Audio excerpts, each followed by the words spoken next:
Judge orders Universal Music Group to give R. Kelly's remaining royalties of $567,000 to his victims.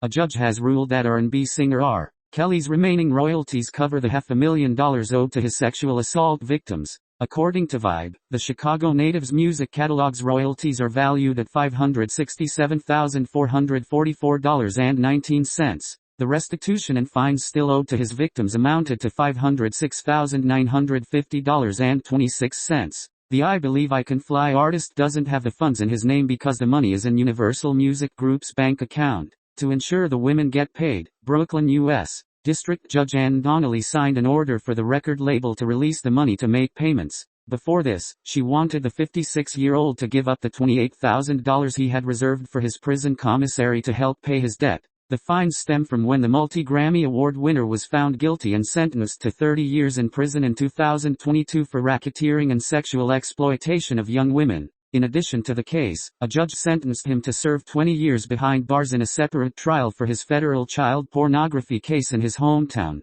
Blavity reported that Universal Music Group isn't the only label ordered to give up royalty money to cover expenses owed to the victims. In March, Heather Williams, who was sexually assaulted by Kelly when she was 16, was allowed to tap into his royalties at Sony Music, $1.5 million and another payment of $4 million from a settlement agreement in 2019.